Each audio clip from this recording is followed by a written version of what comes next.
y a de fortes chances que vous n'atteigniez pas votre objectif et je dirais même votre objectif premier. Il y a souvent dans la démarche d'un entrepreneur cette volonté de se développer, etc. Et vous êtes sur cette envie, forcément, de développer votre entreprise de manière générale. Là où il peut y avoir une erreur et qui risque de vous coûter extrêmement cher, c'est de vouloir développer votre entreprise sans passer par l'approche amélioration et plutôt en optant pour la démultiplication de l'activité. Je m'explique. Il est tentant, quand on a une entreprise, qu'on est sur une activité, de vouloir développer une seconde activité. D'accord ? Donc justement, cette approche-là, c'est celle qu'il faut absolument éviter. Pourquoi ? Parce qu'en fait, la première, même si la deuxième est complémentaire, ce qui serait quand même un tantinet logique, le problème, c'est que la première activité n'est pas améliorée, n'est pas optimisée, et que vous choisissez de mettre en place une deuxième activité pour pouvoir générer plus de chiffre d'affaires, pour vendre plus de manière générale dans votre entreprise. Et c'est là où ça fausse un petit peu la donne pour vous, dans l'approche de votre objectif, et qu'il y a de très fortes chances que vous n'y arriviez pas, ou alors avec beaucoup plus de temps et extrêmement de fatigue et de déception. Pourquoi ? Parce que la première n'est pas optimisée, donc j'en reviens à cette base-là, et vous n'exploitez pas le plein potentiel de votre activité, de vos produits, vos prestations, etc. Vous n'utilisez pas tous les moyens pour développer cette première activité. Vous n'avez pas tout testé, vous n'avez pas tout envisagé, vous n'avez pas tout imaginé, et du coup vous vous dites ok, j'ai atteint un certain chiffre d'affaires avec ça, j'en veux plus, comment je peux développer ? En créant une autre activité. Et c'est un réflexe très très très courant. Et malheureusement, le problème, c'est que humainement, quelque part, c'est pas possible. Sauf si vous avez une équipe, etc., et que vous avez un budget conséquent pour pouvoir le faire. Mais l'idée, c'est quoi ? L'idée, c'est que vous ne pouvez pas continuer à maintenir la première activité et en développer une seconde, alors que déjà, avec la première, vous manquez de temps. Ça, c'est la première chose. Deuxième chose, vous avancez tellement en pointillé sur la deuxième activité qu'elle prend énormément de temps à se mettre en place. Du coup, il y a aussi l'épuisement sur le sujet, le fait que ça prenne trop de temps pour se mettre en place, donc la motivation, elle a tendance à baisser aussi. Et du coup, ça demande 2 fois plus de travail. Sauf que je vous rappelle quand même que vous n'avez que 24 heures dans la journée, on est d'accord. Donc, cette approche-là de vouloir créer une autre activité pour pouvoir faire plus de chiffres ne vous permettra pas d'atteindre vos objectifs, clairement. La première démarche que vous devriez faire, d'abord, c'est vous concentrer sur une seule chose.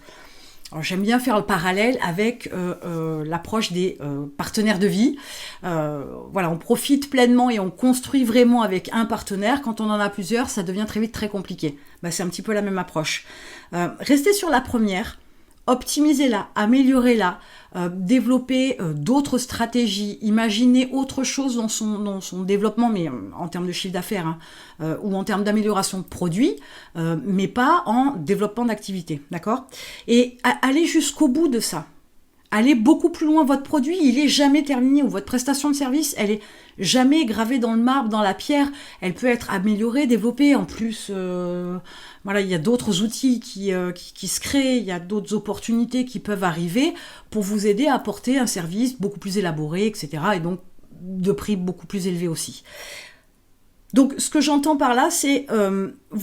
Vous avez tendance à vouloir, par ambition, par tout ce que vous voulez, on s'en moque, ça n'a pas d'importance. La base, c'est que vous voulez développer plusieurs activités, mais quelque part, vous n'êtes pas foutu de développer la première.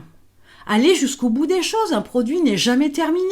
Y a toujours des développements à apporter, des stratégies à essayer, etc. pour avoir plus de chiffre d'affaires, sachant que sur le principe, votre produit n'a pas touché tous les acheteurs potentiels de votre secteur, donc local ou national de votre pays, ou même l'Europe si on reste ici, ni même le monde. Donc avant d'essayer de rentrer sur un nouveau marché, une nouvelle activité, etc., commencez par développer ça. Parce qu'une fois que vous avez développé le niveau national, si je vais jusque-là, il y a encore le reste de la planète à faire. Et le reste de la planète, c'est une autre langue, c'est d'autres codes, c'est d'autres stratégies. Donc il y a de quoi développer. Donc, avant de partir sur autre chose, partez du principe qu'il vous faut aller jusqu'au bout de l'optimisation, de l'amélioration de votre première activité, de vos premiers produits, avant de vous lancer dans une deuxième. Une deuxième activité, ça va nécessiter plus de ressources humaines, plus de ressources financières, plus de ressources peut-être technologiques, etc. Si vous avez les moyens de mettre une deuxième cellule en place, entre guillemets, pour une nouvelle activité, ça a du sens. C'est jouable. Si vous ne les avez pas, ne vous lancez pas. J'ai encore eu le cas, il n'y a pas très longtemps, d'une personne qui a 2 activités et qui m'explique qu'il n'a plus le temps, qu'il n'y arrive pas à se développer, etc. Et ce qui est normal. Courir 2 lièvres à la fois vous en fera attraper aucun, faut être cohérent. Donc, ne vous trompez pas d'objectif, mais ne vous trompez pas non plus de chemin pour y arriver. Chaque chose en son temps, ne soyez pas trop pressés, restez concentrés sur votre premier objectif, en développant votre première activité et en allant jusqu'au bout, et ça s'arrête jamais, hein. Ne croyez pas qu'il y a une finalité, hein. Quand je vous dis d'aller jusqu'au bout, c'est qu'il y a tellement de choses à essayer, il y a tellement d'optimisation, d'amélioration, de stratégie, etc., que ça s'arrête jamais, vous ne pourrez jamais faire le tour de toute façon.